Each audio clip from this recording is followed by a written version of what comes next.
नमस्कार, आप देख रहे हैं वॉइस ऑफ कठपुतली। डालते हैं आज की बड़ी खबर पर नजर।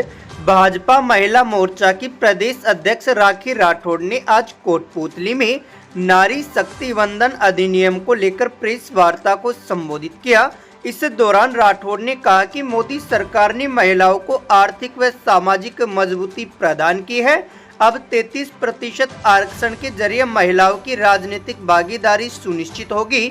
उन्होंने इसे महिला सशक्तिकरण की दिशा में ऐतिहासिक कदम बताया। इस विषय पर बात करने के लिए यहाँ पर उपस्थित हुई हूँ, वो नारियों की शक्ति के साथ जुड़ा हुआ है। वो नारी शक्ति वंदन अधिनियम के बारे में।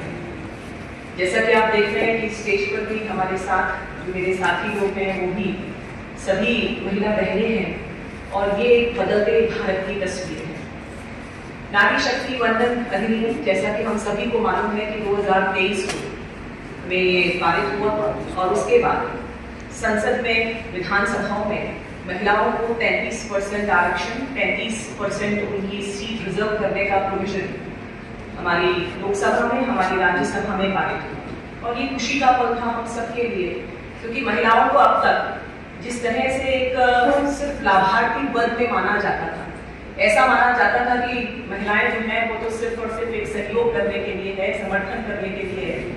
लेकिन उस विचार को चेंज करके आज नेतृत्व करता महिलाओं को बनाना, उनके साथ ही उनके सामर्थ्य के हिसाब से उनके लिए चीजें उपलब्ध कराना, ये एक बदलते भारत की तस्वीर है। मैं अपनी बात की शुरुआत करूं और नारी वंदन अधिनियम के लिए पहले सबसे पहले बोलूं, उससे पहले मैं 2014 से शुरू करना चाहूंगी और उसका एक कारण भी है। 2014 से जिस तरह से आदरणीय प्रधानमंत्री जी ने महिलाओं को सामाजिक और आर्थिक दृष्टि से सुदृढ़ करने का काम किया और आखिरी में आगे आगे अगर कहूँ तो नारी शक्ति वंदन अधिनियम लेकर आए। मतलब ये पूरी प्रक्रिया थी जिसके माध्यम से हम बेटी बचाओ बेटी पढ़ाओ, सबसे पहला अभियान जो शुरू हुआ 2014 में, उससे चलते चलते आज हम नारी शक्ति वंदन अधिनियम तक पहुंचे। ये जो यात्रा थी, ये यात्रा ऐसी यात्रा थी जिसमें हमने महिलाओं को आर्थिक और सामाजिक स्तर पर सुदृढ़ किया, उनका समाज में स्थान ऊंचा रहे, वो अपने घर में फाइनेंशियल कंट्रीब्यूशन करने वाली स्थिति में रहे। ऐसी स्थिति बनाने के बाद अब ये अधिनियम आया है, यानी पूरी तैयारी के साथ में हमने इस पूरे काम को किया। और आदरणीय प्रधानमंत्री जी की दूरदर्शिता थी कि सबसे पहले शुरुआत की बेटी बचाओ बेटी पढ़ाओ के कार्यक्रम से। उसके बाद हमने देखा, और अब बेटी बचाओ बेटी पढ़ाओ के बाद आप देख रहे हैं कि बालिकाओं की संख्या स्पेशली हरियाणा में और राजस्थान में अच्छी इम्प्रूव हुई। बच्चियां जो है उनका रेशियो बढ़ा है और पूरे देश के अंदर आज कहूँ मैं तो महिलाएं 1000 पुरुष पे 1020 महिलाएं हैं।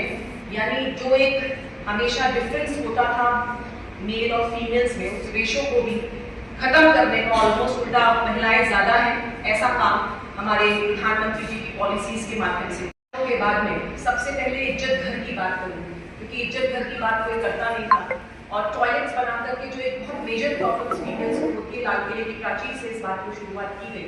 और मुझे खुशी है कि 13 करोड़ इज्जत घर बनाए गए। पीएम आवास के माध्यम से 4 करोड़ घर बनाए और उन घरों का मालिकाना हक मेरी महिला बहनों को दिया गया। मुद्रा योजना, लोन के माध्यम से लगभग 38 करोड़ महिलाओं को मुद्रा योजना में लोन मिला, जिससे कि वो अपना काम स्वयं कर सके। 14 करोड़ हर घर नल की जो एक हमारी पॉलिसी थी, जिसमें हर घरों के अंदर नल की व्यवस्था की गई।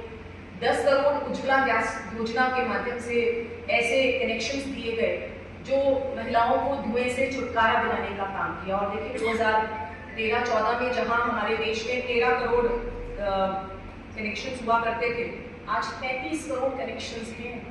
और ये जो बदलाव आया, ये कहीं ना कहीं महिलाओं को उस धुएं से छुटकारा दिलाना। घरों के अंदर अगर खाना बनाने में महिलाएं व्यस्त रहेंगी तो कैसे उम्मीद करते हैं कि वो आगे चल के अपने क्षेत्र के लिए काम कर पाएंगी। तो एक सोची समझा काम था जिसमें उज्ज्वला गैस योजना के माध्यम से महिलाओं को सिलेंडर्स उपलब्ध कराए गए। इसके साथ ही हम देखते हैं कि बच्चियों को सैनिक स्कूल में एडमिशन दिलाना। आप जिस तरह से पायलट्स की मैं बात करूं तो पूरे विश्व के अंदर जो 5% महिलाएं पायलट्स हैं, लेकिन हमारे देश के अंदर 15% पायलट हैं। एक आंकड़ा भी मैं आपके सामने रखना चाहूंगी। एक PLFS का आंकड़ा है जिसके हिसाब से 2017-18 के अंदर वर्कफोर्स के अंदर महिलाओं की भागीदारी 23% थी। उसके बाद 2022-23 के अंदर ये संख्या पहुंची 37% तक। और आज का डेट ये है कि आज 41% महिलाएं जो है वो कंट्रीब्यूट कर रही हैं, यानी अगर 100 लोगों को जॉब मिल रही है तो उसमें से 41 मेरी महिला बहन है। ये एक परिवर्तन आया है। एक परिवर्तन इस तरह से आया है कि महिलाएं कैसे आर्थिक रूप से और सामाजिक रूप से आगे बढ़ सकें। लखपति दीदी जैसी योजनाओं के बारे में हम कभी सोचते ही नहीं थे, सुनते ही नहीं थे, लेकिन पिछले 5-6 सालों में हमने देखा कि लखपति दीदी हमारे प्रदेश के अंदर भी 16 लाख से ऊपर लखपति दीदी बनी, जिन्होंने अपने कौशल को अपने घर पर आर्थिक रूप से सुदृढ़ करने का, आर्थिक रूप से सहयोग करने के रूप में इस्तेमाल किया। प्रधानमंत्री जी ने अभी कुछ दिन पहले ही जो 3 करोड़ लखपति दीदी पूरे देश में बनाने का टारगेट था, उसको 6 करोड़ का टारगेट सेट किया और 29-30 तक इस टारगेट को हम लोग अचीव करें।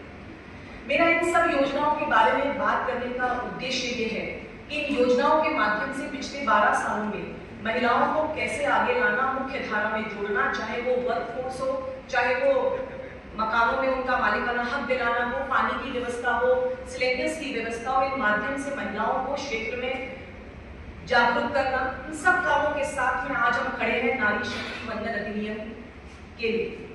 इस तरह से महिलाओं को हमने आगे लाने का काम किया कि पूरी तरीके से पूरा तैयारी के साथ में किया हुआ काम।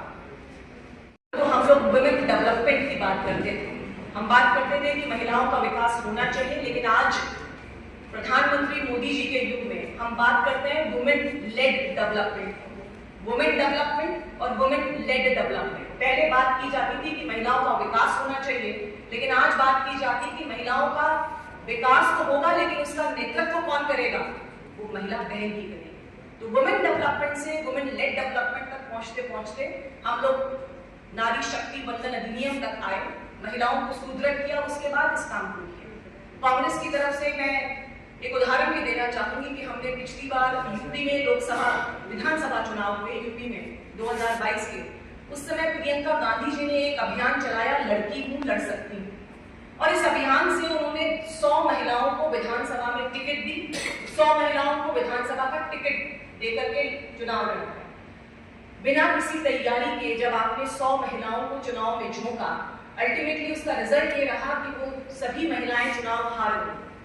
बिना तैयारी के जब महिलाओं को ऐसा काम कराया जाएगा, तो मुझे लगता है कि कांग्रेस पार्टी ने महिलाओं के मोराल को अप करने की जगह डाउन करने का काम किया। वो सभी महिलाएं घर बैठी, उनको देख करके बाकी महिलाएं भी हतोत्साहित होती है कि अब चुनाव लड़ने से फायदा नहीं है, क्योंकि चुनाव लड़ेंगे हार जाएंगे, घर बैठना पड़ेगा। यानी बिना किसी तैयारी के अगर आप विधानसभा लोकसभा चुनाव महिलाओं को लड़ाओगे तो उससे आप महिलाओं का भला नहीं कर रहे, अपितु उनका मोराल जो है उसको डाउन करने का काम कर रहे हैं। हमने क्या किया? 12 सालों के अंदर आपने देखा होगा, उससे पहले भी 2009 से हमारी पार्टी के अंदर, हमारे संगठन के अंदर 33% आरक्षण महिलाओं को दिया हुआ है। जो हमारी टीम बनती है उसमें हम 33% महिलाओं की भागीदारी सुनिश्चित करते हैं, यानी संगठन के तौर पर महिलाएं पहले काम सीखें, जनता के बीच में जाना सीखें, उनमें एक कॉन्फिडेंस लेवल आए कि किस तरह से काम करना है, कैसे रीति नीति चलती है, और उसके बाद संगठन की विचारधारा के साथ चलते चलते जनता की सेवा कैसे करनी है, इस बात को सुनिश्चित करने का काम। ओम नमः शिवाय सीनियर सेकेंडरी स्कूल, जहां हर साल शानदार परिणाम, राज्य स्तरीय मेरिट और अनुभवी शिक्षकों का मार्गदर्शन आपके बच्चों के सपनों को देता है नई उड़ान और उज्जवल भविष्य की गारंटी। मेरा नाम निशु सैनी है। मैं ओम निशा सीनियर सेकेंडरी स्कूल में पढ़ती हूँ।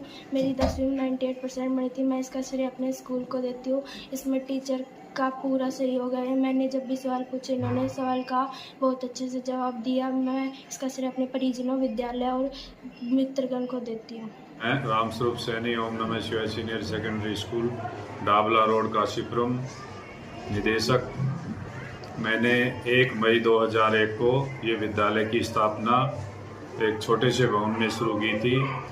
उसके पश्चात अथक मेहनत और डिसिप्लिन और हमारे शिक्षकों का अच्छी मेहनत के बल पर मैंने इसको पहले माध्यमिक फिर उच्च माध्यमिक विद्यालय में इसको क्रमोन्नत किया। लगभग 30 विद्यार्थियों का नवोदय में सिलेक्शन करवाया और हमारे विद्यालय में वाणिज्य संकाय, कला संकाय और साइंस संकाय, तीनों संकाय संचालित हैं। इसके अलावा साइंस और फिजिक्स, केमिस्ट्री, बायो की हमारे पास लैब भी हैं, उनमें बच्चों को प्रैक्टिकल भी नियमित रूप से करवाया जाता है। और पिछले 5 सालों से हमने बहुत अच्छा रिजल्ट दिया है, यानी कि 99% भी हमने 10th क्लास में रिजल्ट दिया है। और साइंस में भी 98% के लगभग प्रतिवर्ष बच्चों का परसेंटेज हमारी बन जाती है। और इसके अलावा भी हमने खेल कूद में भी काफ़ी हम बच्चों से गतिविधियां करवाते हैं, जैसे खो खो, कबड्डी, रेसिंग और अन्य छोटे खेल भी करवाते हैं। इसके अलावा हम साइंस एग्जीबिशन भी चलाते हैं और इसके अलावा अन्य गतिविधियां बीच बीच में हम सांस्कृतिक कार्यक्रम भी संचालित करते हैं, मनाते हैं।